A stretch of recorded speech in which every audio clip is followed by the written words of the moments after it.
ఆదికాండం 30వ అధ్యాయం. రాహేలు తన యాకోబునకు పిల్లలు కనకపోవుట చూచి తన అక్కయందు అసూయపడి యాకోబుతో నాకు గర్భఫలము నిమ్ము, లేని ఎడల నేను చచ్చెదనెను. యాకోబు కోపము రాహేలు మీద రగులు కొనగా అతడు, నేను నీకు గర్భఫలమును ఇయ్యకపోయినా దేవునికి ప్రతిగానున్నానా అనెను. అందుకు ఆమె, నా దాసి అయిన బిల్హా ఉన్నది గదా, ఆమెతో పొమ్ము, ఆమె నా కొరకు పిల్లలను కనును, అలాగున ఆమె వలన నాకును పిల్లలు కలుగుదురని చెప్పి తన దాసి అయిన బిల్హాను అతనికి భార్యగా ఇచ్చెను. యాకోబు ఆమెతో పోగా బిల్హా గర్భవతి అయి యాకోబునకు కుమారుని కనెను. అప్పుడు రాహేలు, దేవుడు నాకు తీర్పు తీర్చెను, ఆయన నా మొరను విని నాకు కుమారుని దయచేసిననుకొని అతనికి దాను అని పేరు పెట్టెను. రాహేలు దాసి అయిన బిల్హా తిరిగి గర్భవతి అయి యాకోబుకు రెండో కుమారుని కనెను.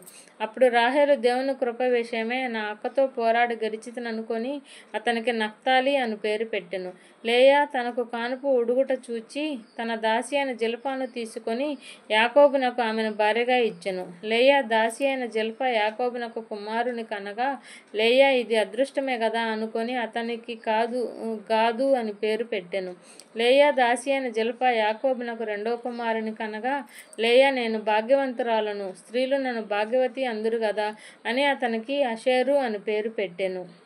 గోధుమల కోతకాలము రూబేను వెళ్ళి పొలములో పుత్రదాత వృక్షపు పండ్లు చూచి తన తల్లి అయిన లేయాకు తెచ్చి ఇచ్చెను. అప్పుడు రాహేలు, నీ కుమారుని పుత్రదాత వృక్షపు పండ్లలో కొన్ని నాకు దయచేయమని లేయాతో అనగా ఆమె, నా భర్తను తీసుకొంటివే, అది చాలదా? ఇప్పుడు నా కుమారుని పుత్రదాత వృక్షపు పండ్లను తీసుకొందువా అని చెప్పెను. అందుకు రాహేలు, కాబట్టి నీ కుమారుని పుత్రదాత వృక్షపు పండ్ల నిమిత్తము అతడు ఈ రాత్రి నీతో శయించునని చెప్పెను.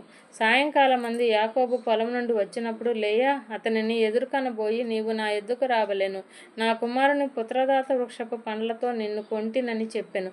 కాబట్టి అతడు ఆ రాత్రి ఆమెతో శయనించెను. దేవుడు లేయా మనవి వినెను కనుక ఆమె గర్భవతి అయి యాకోబునకు 5వ కుమారుని కనెను.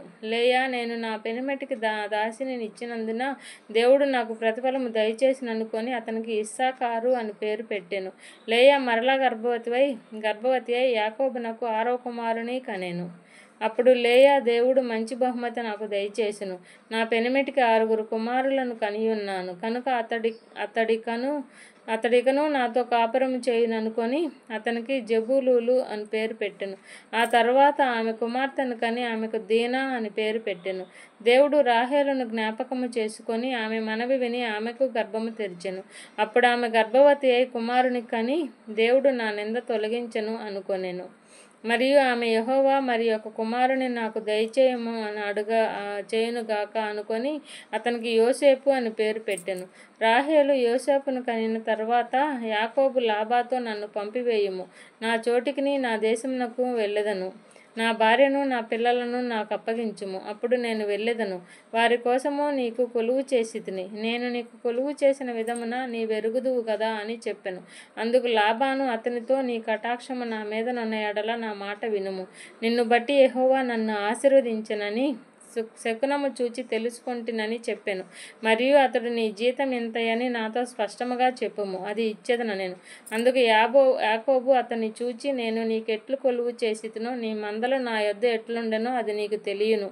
నేను రాకమునుపు నీకుండినది కొంచెమే, అయితే అది బహుగా అభివృద్ధి పొందెను. నేను పాదము పెట్టిన చోటెల్లా యెహోవా నిన్ను ఆశీర్వదించెను. నేను నా ఇంటి వారి కొరకు ఎప్పుడు సంపాద్యము చేసుకొనేదను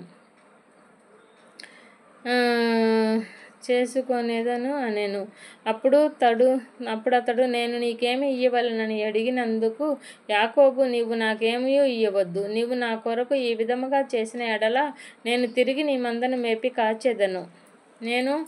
నేడు నీ మంద అంతటిలో నడిచి చూచి పొడలైనను మచ్చలైనను గల ప్రతి గొర్రెను, గొర్రెపిల్లలో నల్లని ప్రతిదానిని, మేకలలో మచ్చలనైనను పొడలైనను గల వాటిని వేరుపరచెదను. అట్టివి నాకు జీతమగును. ఇక మీదట నాకు రావలసిన జీతమును గూర్చి నీవు చూడవచ్చినప్పుడు నా న్యాయ ప్రవర్తనయే నాకు సాక్ష్యమగును. మేకలలో పొడలైనను మచ్చలైనను లేవన్నీయు, గొర్రెపిల్లలలో నలుపు లేవనియు నా యొద్దనున్న ఎడల నేను దొంగిలించితినని చెప్పవచ్చును అనెను.